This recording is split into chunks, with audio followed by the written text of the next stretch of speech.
कांग्रेस के पक्ष में वोट मांगे। हमारी सहयोगी मोहित ने उनसे खास बातचीत की। क्या कुछ उन्होंने कहा न्यूज नेशन से खास बातचीत में, सुनाते हैं आपको।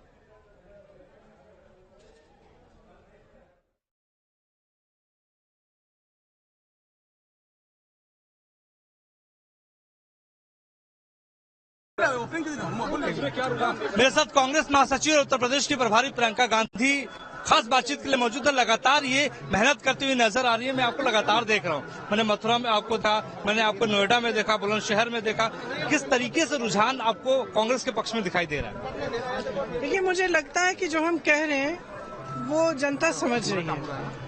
और जैसे मैंने कहा, जहाँ जहाँ मैं जा रही हूँ, जिससे बात करती हूँ, लोग सिर्फ यही कहते हैं कि देखिए, हमें काम से मतलब है, हमें रोजगार से मतलब है, हमें शिक्षा से मतलब है, सेहत से मतलब है, सड़कों से मतलब है, पानी पेयजल से मतलब है। इसकी बात क्यों नहीं हो रही है? लोग कहते हैं, जो लोग कह रहे हैं वही चीज मैं दोहरा रही हूँ बार बार। चुनाव है, जो राजनीतिक दल जातिवाद की बात करते हैं, सांप्रदायिकता की बात करते हैं, वो सिर्फ अपनी भलाई और अपने विकास के लिए करते हैं।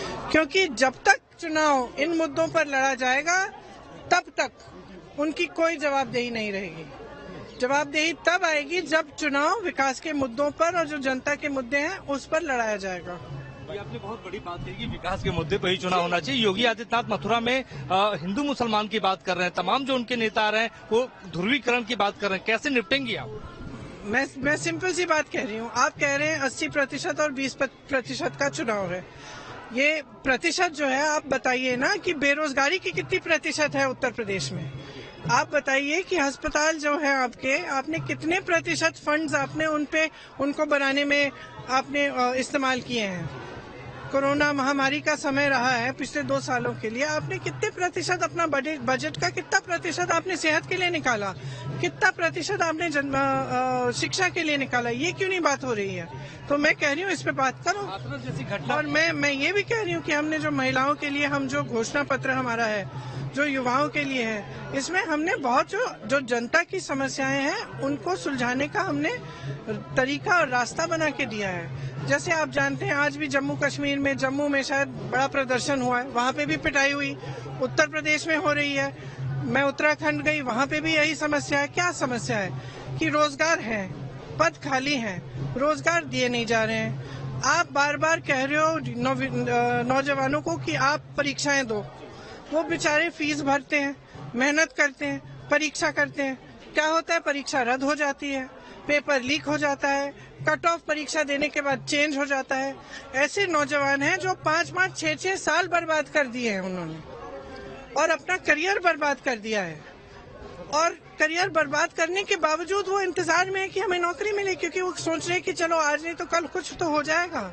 अब जब आप कह रहे हैं कि एग्जाम 2019 में, एग्जाम जो एनटीपीसी का है वो 2019 में उन्होंने अनाउंस किया, 2020 में एग्जाम हुआ, अब उस एग्जाम को रद्द कर दिया। अब एक मैंने एग्जाम दूसरा देखा जिसमें रिजल्ट ही 1.5 साल बाद आ रहा है। अब क्यों बर्बाद कर रहे हो आप नौजवानों को? सरकार का काम क्या है? रोजगार देना। खाली पड़े हैं भाई पद इतने सारे। जब कांग्रेस कह रही है कि 20 लाख रोजगार देगी, उसमें से 12 लाख तो सरकार में ऑलरेडी खाली पद पड़े हुए हैं जो भरे नहीं गए हैं 5 सालों से।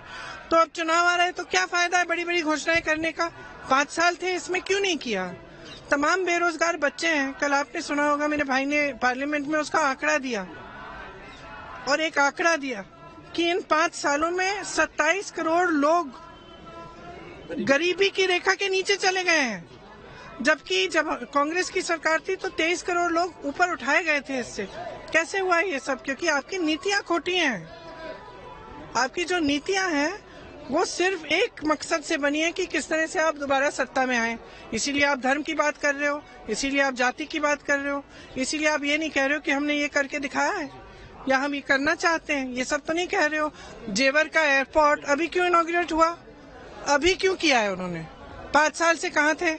और कल पार्लियामेंट में इनके जो सांसद हैं वो कह रहे हैं कि हमने ये एयरपोर्ट बनाया है, वो एयरपोर्ट। अरे अभी तो पत्थर लगाया एयरपोर्ट का, क्या पता कि 10 साल के लिए तुम बनाओ नहीं और अगले चुनाव से पहले उसका उद्घाटन करोगे। तो प्रियंका गांधी को आप सुन रहे थे। उनका साफ तौर पर कहना है कि इस बार विकास के मुद्दे पर चुनाव होगा और कांग्रेस का मुद्दा विकास है। वक्त छोटा